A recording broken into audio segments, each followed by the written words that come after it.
Bonjour à tous, c'est Pierre. Aujourd'hui, je vous fais une nouvelle vidéo pour vous présenter ce qu'est un sales trader.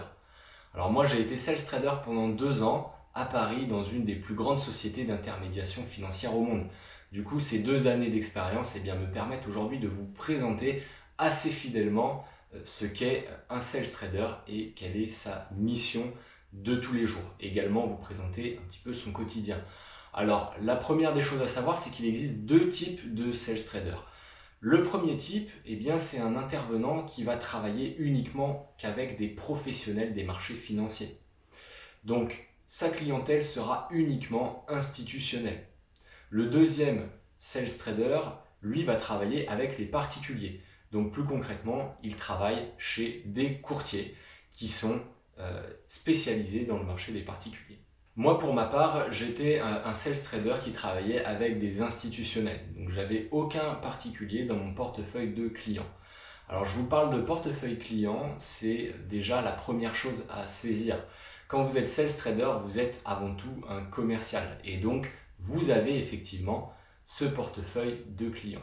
Concrètement, quelle est votre mission? Vous avez différents types d'intervenants sur les marchés financiers qui ont tous une mission bien précise pour répondre à un besoin dans la chaîne de valeur liée au marché financier. Donc pour ma part, je recevais des ordres de la part de mes clients. Ça veut dire que je n'étais pas à l'initiative des positions, des choix qui étaient pris sur les marchés financiers.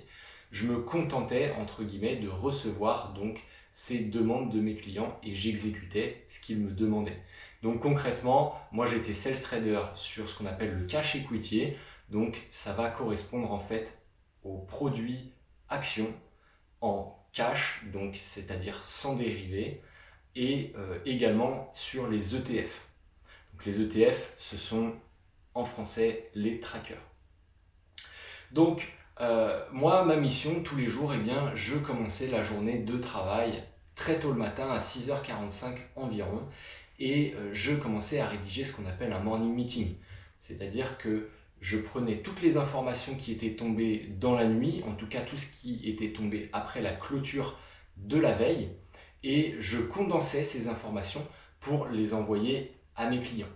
Ça leur permettait à eux de gagner du temps, d'arriver peut-être un petit peu plus tard au bureau et de prendre connaissance des choses vraiment essentielles pour bien anticiper leur journée.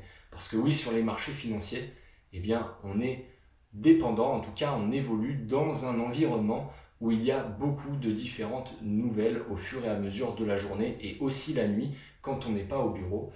Et il faut savoir les appréhender correctement pour ne pas se tromper, ou en tout cas pour minimiser son erreur potentielle sur les marchés. Parce que effectivement, moi, mon travail, comme je vous le disais, c'est aussi un travail de commercial. Donc, l'important, c'est que j'apporte une plus-value à mon client. Elle peut être de différents types. Déjà, par rapport à l'intermédiaire de ce morning meeting, je lui apporte des informations, je lui facilite un petit peu sa journée, je lui facilite un petit peu son travail. Et pour ça, il va être plus disposé à me faire confiance et à passer par mon intermédiaire pour aller traiter sur les marchés financiers. Parce que oui, le but du sales trader, c'est d'être l'intermédiaire entre son client et le marché, de différentes façons. La façon la plus simple possible, qui s'apparente plutôt à un métier, à une activité de broker, c'est de recevoir l'ordre et de l'exécuter assez facilement sur le marché. Alors après, le client, il peut avoir différentes contraintes qu'il vous applique. La première, ça peut être le prix.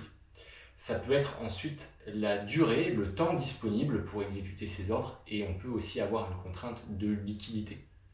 Donc c'est là la grosse plus-value aussi du sales trader, c'est qu'il va avoir un carnet d'adresses qu'il peut mettre à disposition entre guillemets de son client, c'est-à-dire que son client n'a pas la connaissance de avec qui je traite, mais de manière anonyme, je les mets en relation par mon intermédiaire. C'est très utile, notamment quand mon client recherche de la liquidité justement. On a des valeurs sur le marché qui sont peu liquides et qui nécessitent du coup l'intervention d'un intermédiaire comme le sales trader pour mettre en relation différents intérêts et ainsi ce qu'on appelle crosser un bloc Donc ça veut dire faire l'échange directement de client à client, de gré à gré, sans passer par la place du marché. L'intérêt, c'est quoi pour les clients? Déjà, ils sont anonymes dans l'interaction parce qu'ils passent par moi et moi je suis leur seul interlocuteur. Et puis ça leur évite de faire décaler les marchés. À la fois pour mon acheteur qui cherche donc à rentrer sur le marché, il sait que s'il rentre directement sur le marché, sur les carnets d'ordre, il va faire décaler le cours, le prix de l'action vers le haut. Ce sera de plus en plus cher pour lui d'acquérir les actions et évidemment ce n'est pas son intérêt. Et même chose en face pour mon vendeur qui lui cherche à sortir de sa position. Il sait que s'il va sur le marché, eh bien, il va vendre de moins en moins cher, ce qui n'est pas dans son intérêt. Donc là, le sales trader réunit les deux intérêts en mettant en relation ses intérêts et en crossant donc le bloc de gré à gré. Donc ça, c'est un des aspects fondamentaux du sales trader, le fait de rechercher la liquidité et c'est une de ses grandes valeurs ajoutées. Ça sous-entend qu'il faut avoir un portefeuille de clients assez étoffé, évidemment, pour démarcher ses clients quand on a un intérêt pour avoir l'espoir en face d'avoir un intérêt contraire et ainsi effectuer la transaction. Donc comme je vous le disais, ma journée, elle commençait plutôt très tôt pour faciliter un petit peu la vie de mes clients et en leur apportant une valeur ajoutée concernant les informations qui sont susceptibles de l'intéresser sur les marchés financiers. Une fois les marchés ouverts, eh bien, je recevais les ordres de mes clients et le but, c'est que au fur et à mesure de la journée, j'exécute les ordres que mon client m'a donnés par rapport à des contraintes également qu'il m'a communiquées. Pour rappel, donc les contraintes, ça peut être le temps, ça peut être le prix, ça peut être la liquidité. À la fin de la journée, je fais le point avec mon client de savoir ce qu'on a pu exécuter par rapport à sa demande initiale, si on a pu exécuter toute la taille de position ou seulement une partie et dans quelles conditions. Si on a bien respecté le prix, ou en tout cas s'il ne nous avait pas donné de contrainte de prix, et bien si on n'a pas trop fait décaler le cours dans le sens de son intervention, ce qui est évidemment donc pas à son avantage, et tout ça, le client nous évalue, en tout cas m'évaluait à chaque fois que je lui faisais un compte rendu.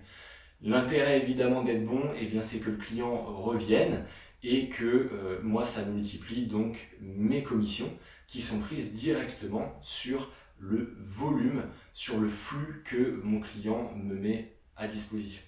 Donc tout au long de la journée, eh bien, je gère les positions de mes différents clients. Eux n'ont pas le temps clairement de s'occuper de l'exécution des ordres et vont être beaucoup plus concentrés sur l'approche stratégique de la prise de position, s'il faut plutôt acheter ou vendre cette valeur. L'aspect opérationnel des choses, eh bien, mes clients ne peuvent pas le faire et donc me délèguent ce travail-là que je fais donc pour eux tout au long de la journée. Alors quels sont les différents types de clients du sales trader?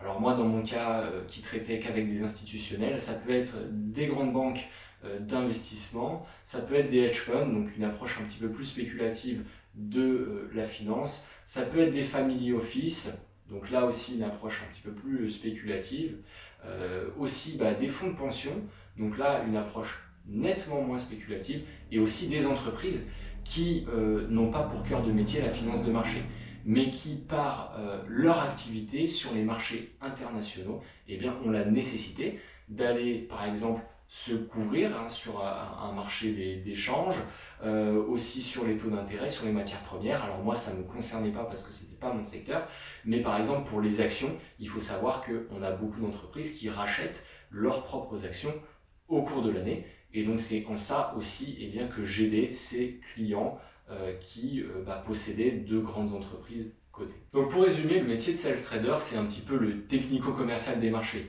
D'un côté, vous avez besoin de développer une relation commerciale, donc une relation de confiance avec vos clients, et d'un autre côté, d'avoir une technicité sur les marchés, de bien comprendre les intérêts de vos clients, de bien comprendre comment fonctionnent les marchés financiers, et de l'impact que l'environnement peut avoir sur les positions de vos clients, sur ce qu'ils cherchent à faire, et également sur vous, votre gestion des positions tout au long de la journée.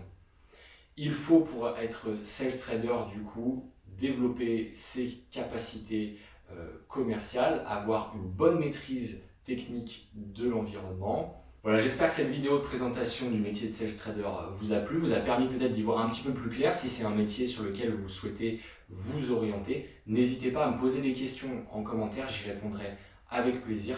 Et puis je ferai d'autres vidéos de toute façon pour vous présenter d'autres intervenants de marché que moi j'ai eu l'occasion de côtoyer de manière très proche tout au long de mon activité et encore aujourd'hui parce que j'exerce une autre fonction que sales trader, mais je suis toujours sur les marchés financiers. J'ai encore de nombreux contacts et j'évolue toujours dans ce monde de la finance. Donc j'ai encore pas mal de choses à vous raconter par rapport à tout ça. Vous n'hésitez pas, comme je vous le disais, les commentaires, me poser des questions ou me soumettre des idées de vidéos que vous aimeriez voir. Voilà, je vous dis à très bientôt et je vous souhaite une excellente journée.